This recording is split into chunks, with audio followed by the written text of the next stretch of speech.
to get ready to go. We're in the first of 3 phases for deployment next year. So that's what that was a reference to. I've been here in Iowa a lot. I've never been here. It's good to start my day here. But what I've been doing is going around the state. They usually don't allow me to hang out with my dad. They send me to another opposite end of the state to kind of cover more ground for our little old campaign.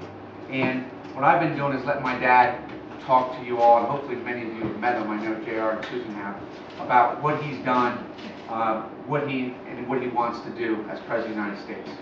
What I've been doing is, I'm happy to answer any questions about those two things, but I'm also here to talk about a little bit who he is as a man, from a son's perspective.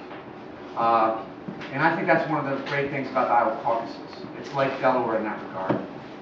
When I stood for election, it was in rooms like this, Lions clubs and diners and living rooms, where you get to meet people pretty much one-on-one. And that's why it's so good, I think, that the presidential process, and really the next president, is chosen here in Iowa. It's a special thing. One of the things that I think is the most, it's not just that you kick the tires or even look under the hood, you look way deep under the hood to see what these women and men who want to be president, what makes them think they can be president, what makes you think they should be the president. And I think one of the things that you look at is who they are, whether you call it character, whether you call it grit, resolve, whatever it might be inside. And the way I, in my 38 years, have figured out what people have inside is how they respond to the tests that life presents. Everybody in this room has been tested in one fashion or another. Some of us might be being tested right now. And I want to talk to you about how my dad has responded to the tests that life has put before him. And just talk about one specific thing, and then I'll answer any questions you have about what he's done, what he wants to do, and he's done a lot, and he wants to do a lot more. In 1972, when he was 20, or really 1971, when he was 28 years old, he was a county councilman, a lawyer, and he ran for the United States Senate, announced that he was running. I think surprised many in my family, including my grandmother, who's 90 years old and lives with my dad to this day, and ran to do two things primarily. Ran to end the war in Vietnam and to continue the fight for civil rights. No one, I think, and many in my family, it's a loving, big family we have, thought he could win. George McGovern was the top of the ticket. Richard Nixon was on his way to another big victory. And they couldn't get Democrats to run.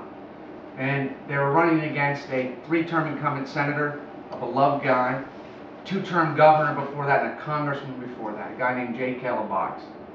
My dad ran and ran with the help of my family, and they just kind of spread out across the state like we're doing now, shaking as many hands as he can, meeting as many people, and telling people why he wanted to be the United States Senator.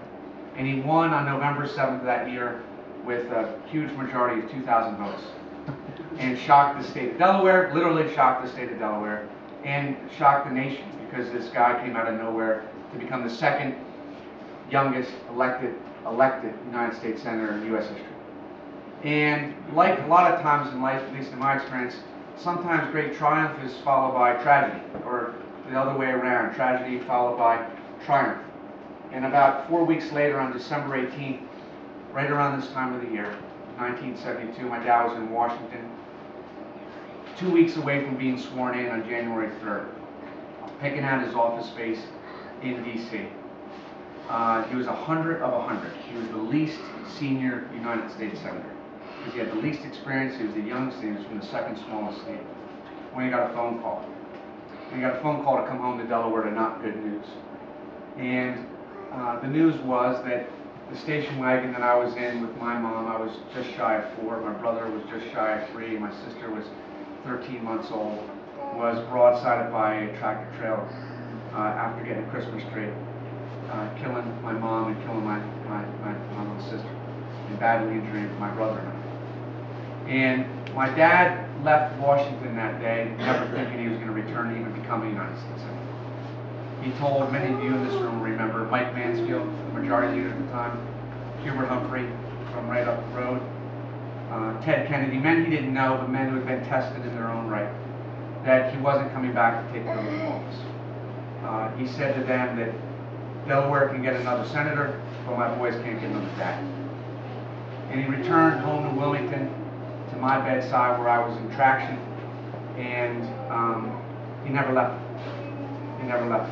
He refused to go to Washington to even take the oath of office. Mike Mansfield, Majority Leader Mansfield, had to send the Secretary of the Senate the next day to Wilmington to administer the oath at my bedside.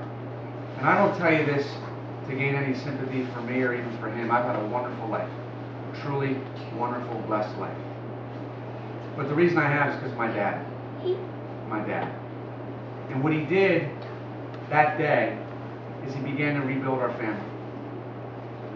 He provided hope when there wasn't anything to be hopeful about. He provided inspiration when there wasn't much to be inspired about. And comfort and love, like a dad or mom would do in a situation like that. He didn't leave our side. He started a 34-year commute to Washington, D.C., which he does to this day. 2 hours down, 2 hours back. And he's done it ever since. You look at him on the stage, and he looks like the guy from Washington, kind of, doesn't he? You know, he's been there for 34 years. He's the only guy that's not from Washington. Never lived there. He's the only guy that, you know, all the rest of them, they're good candidates we got. But all the rest of them are either have gone to an Ivy League school or are millionaires. My dad's not one of them. He's gone to Washington and come home every day. I wish he was a millionaire because I wouldn't have student loans still to this day. So I say that with envy, not as a detraction, but just to give you a sense of who this man is. Ladies and gentlemen, I believe what he did for my family will do for this country. Because we badly need to be rebuilt. Our reputation in this world needs to be rebuilt. Reputation internationally needs to be rebuilt. We need to rebuild the infrastructure of this economy, jobs. We need to tackle head-on energy, education, healthcare. We need to rebuild this nation. And it's not going to be rebuilt by the 15-point plans that everybody has on their shelves at every event you go to. It's going to be rebuilt by action, by pragmatic answers and solutions to very complicated questions, not by 15-point plans. My dad has 15-point plans, but he also has a history of having practical, pragmatic solutions to very complicated problems. One of which is his plan on ending this war in Iraq, which won bipartisan support. The first thing that's been done in this war, whether, regardless of how you feel about it, where all the Democrats and the majority of Republicans got together to tell this president that his conduct of this war, the path he is pursuing, is wrong. And to say that the only way this is going to work is with a decentralized government, a federal system, a federation of Kurd, Sunni, Shia, that split the oil revenue, maintain their borders, but then have their own laws on marriage, crime, property rights, and the like. To end what is essentially, in its essence, a civil war. Because if we don't do it that way, not only will my Guard unit be going next year, but Guard units from Ottumwa and around the state will be going when my son is 18, or sometime in between. So, ladies and gentlemen, there's a lot of talk in this campaign about change. It's always a good thing to talk about as a young candidate and as a candidate. Change. I talked about that when I ran for Attorney General. I want change. My dad's spent 34 years changing things. Changing how we view violence against women in this nation. Not tolerating it. Changing the way we view in this war. He's changing things as we speak. You hear a lot of talk about experience. That's a good place for the Biden campaign to be, right? He's got more experience than the three leading candidates, so-called leading candidates, combined. He has more experience than the three leading candidates combined.